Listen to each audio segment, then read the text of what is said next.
Welcome to Shaun Academy. In this video, you will learn how to successfully start a business in Alabama. This video will provide a solid foundation for starting your business in Alabama by providing practical, feasible, and achievable steps that you can implement today. We will discuss how to raise money to fund your business, how to write a business plan, how to conduct market research, and how to conduct competitive analysis to gain a competitive advantage over your competition. It is strongly advised that you watch this video from the beginning to the end in order to have a systematic framework when starting your business in Alabama. The first thing you should do before starting a business is conduct market research. Consumer behavior and economic trends are combined in a market research to confirm and improve your business idea. It is critical to understand your customer base from the start. Market research allows you to reduce risk while increasing your chances of business profitability. Collect demographic data to better understand the opportunities and constraints for gaining customers. This can include demographic information such as age, wealth, family, interests, or anything else relevant to your business. Then, to get a good sense of your market, you should answer the following questions. 1. Demand. Is your product or service in high demand? 2. Market size. How many people are likely to be interested in your product? 3. Economic indicators. What is the income range and employment rate? 4. Locations. Where do your customers live and where can your business reach? 5. Market saturation. How many similar options do consumers already have? 6. Pricing. How much are potential customers willing to pay for these alternatives? You will want to stay current on small business trends. It is critical to understand the specific market share that will impact your profits. You can conduct market research using existing source, or you can conduct your own research and reach out directly to consumers. Existing source can save you a lot of time and energy, but the information may not be as tailored to your target audience as you would like. Use it to answer both general and quantifiable questions such as industry trends, demographics, and household incomes. Asking consumers directly can provide you with a more nuanced understanding of your specific target audience. Direct research, on the other hand, can be time-consuming and costly. Use it to respond to questions about your specific business or customers, such as reactions to your logo, changes you can make to purchasing experience, and where customers might go instead of your business. Direct research methods include surveys, questionnaires, focus groups, and in-depth interviews. Following market research, the next step is to conduct competitive analysis to identify a market advantage. Competitive analysis allows you to learn from businesses that compete for your potential customers. This is critical for defining a competitive advantage that generates long-term revenue. Your competitive analysis should identify your competitors by product line or service, as well as market segment. Here are some characteristics to look for in the competitive landscape. 1. Market share. 2. Strengths and weaknesses. 3. Your window of opportunity to enter the market. 4. The importance of your target market to your competitors. 5. Any obstacles that may impede your entry into the market. And 6. Secondary or indirect competitors who may have an impact on your success. There may be numerous businesses competing to serve the same market that you are. The level of competition, the threats of new competitors or services, and the effect of suppliers and customers on prices are all important factors to consider. You should write a business plan after conducting competitive analysis to determine a market advantage. A good business plan will walk you through each stage of starting and running your company. Your business plan will serve as a roadmap for how to structure, run, and grow your new venture. It's a method of organizing your thoughts about the most important aspects of your business. Business plans can assist you in obtaining funding or attracting new business partners.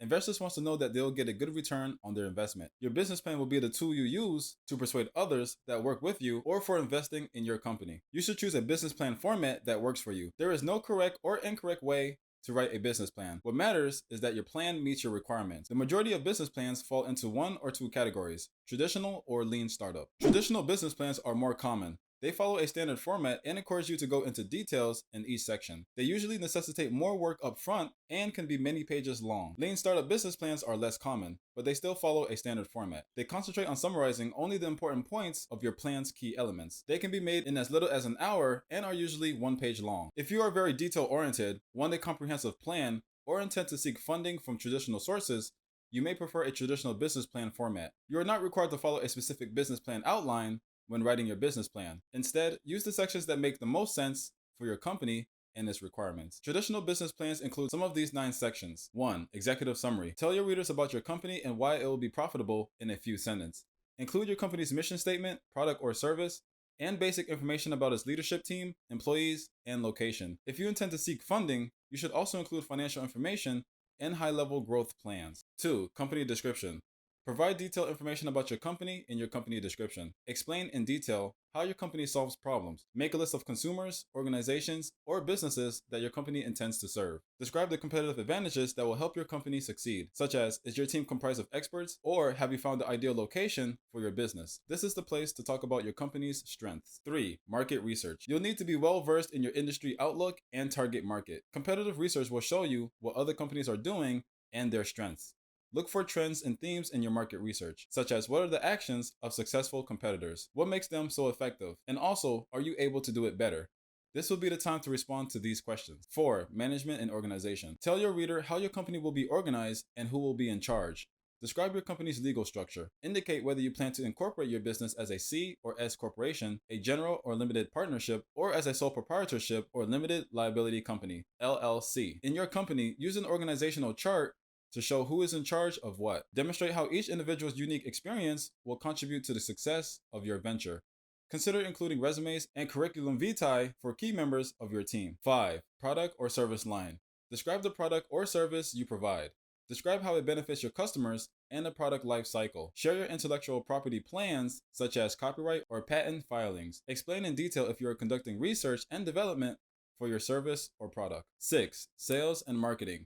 A marketing strategy cannot be approached in a single way. Your strategy should evolve and change to meet your specific requirements. This section's goal is to describe how you plan to attract and retain customers. You'll also describe how a sale will take place. This section will be referred to later when making financial projections, so make sure to thoroughly describe your entire marketing and sales strategy. 7. Request for funding. If you're requesting funding, this is where you'll detail your funding needs. Your goal is to clearly explain how much funding you'll require over the next 5 years and how you intend to use it. Indicate whether you want debt or equity, the terms you want, and the length of time your request will last. Provide a detailed description of how you intend to use your funds. Indicate whether you require funds to purchase equipment or materials, pay salaries, or cover specific bills until revenue increases. Include a description of your future strategic financial plans, such as debt repayment or the sale of your business. 8. Financial projections. Financial projections should be included with your funding request. Your goal is to persuade the reader that your company is stable and will be highly profitable.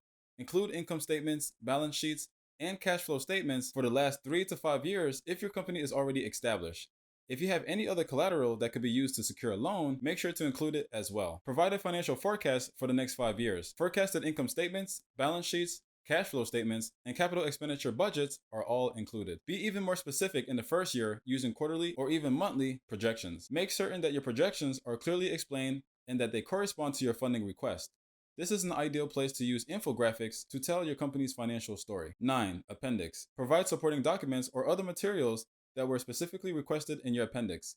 Credit history, resumes, product pictures, letters of reference, license, permits, patents, legal documents, and other contracts are all common items to include. You may prefer a lean startup format if you need to explain or launch your business quickly, if your business is relatively simple, or if you intend to change and refine your business plan on a regular basis. Lean startup formats are diagrams that describes your company's value proposition, infrastructure, customers, and finances using only a few elements. They are useful for visualizing trade-offs and key facts about your company. A lean startup template can be created in a variety of ways. The following are the 9 components of a lean business plan. 1. Key partnerships. Take note of other businesses or service with which you will collaborate to run your business.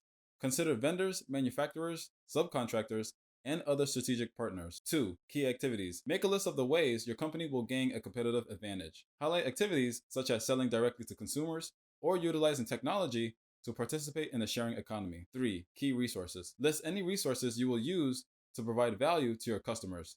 Staff, capital, and intellectual property may be among your most valuable assets. Remember to take advantage of any business resources that may be available to women, veterans, Native Americans, and hub zone businesses. 4. Value proposition. Make a clear and compelling statement about your company's unique value to the market. 5. Customers' relationships. Describe how your customers will interact with your company. Is it automated or human to human? Should it be done in person or online? Consider the customer's experience from the beginning to the end. 6. Customer segments. When naming your target market, be specific. Because your business will not be for everyone, it is critical to have a clear idea of who your business will serve. 7. Channels. Make a list of the most important ways you'll communicate with your customers. Most businesses use a combination of channels that they optimize over time. 8. Cost structure. Will your company prioritize cost cutting or value additive initiatives? Define your strategy and then list the most significant costs associated with pursuing it. 9. Revenue streams. Describe how your company will make money. Direct sales, membership fees, and the sale of advertising space are a few examples. If your business has multiple revenue streams, make a list of all of them. Following the completion of your business plan, the next step is to secure funding for your venture. Starting a business costs money. One of the first and most important financial decisions most business owners make is how to fund their venture. How you choose to fund your business may have an impact on how you structure and run it. Every company has unique requirements, and no financial solution is one size fits all. Your personal financial situation and business vision will shape your company's financial future. Once you've determined how much startup funding you'll require, the next step is to determine how you will obtain it. Let's talk about how to fund your own business through self-funding. Self-funding, also known as bootstrapping, allows you to use your own financial resource to support your business. Self-funding can take the form of borrowing money from family and friends, using your savings account, or even tapping into your 401k. You retain complete control over your business when you self-fund, but you also assume all of the risk. Be cautious not to spend more than you can afford, and be especially cautious if you decide to withdraw funds from retirement accounts early. You could face costly fees or penalties, or you could jeopardize your ability to retire on time. So consult with the administrator of your plan and a personal financial advisor first. Another option is to raise venture capital from investors. Venture capital investments can provide you with the funding to start your business.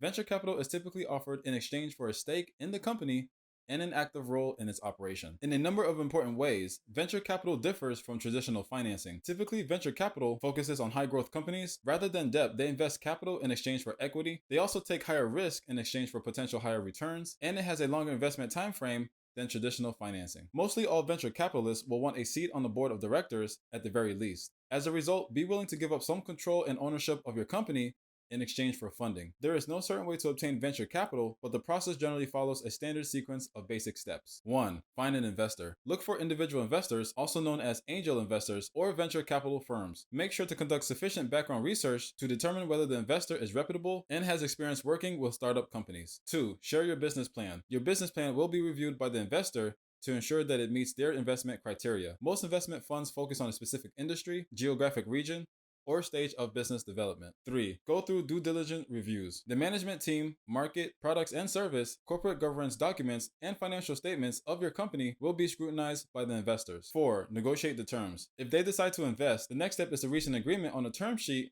that outlines the terms and conditions under which the fund will make an investment. 5. Investment. You can get the investment once you agree on a term sheet. When a venture fund invests, it becomes an active participant in the company. Venture capital is typically provided in rounds. As the company achieves milestones, additional rounds of financing are made available, with price adjustments as the company executes its plan. If you found this video useful, please show your appreciation by clicking on the like button. Also, let us know in the comments if you'd like us to make a long, in-depth follow-up video to learn more about how to start this business. Also, don't forget to click the subscribe button to see more videos from Shaun Academy, an extension for education.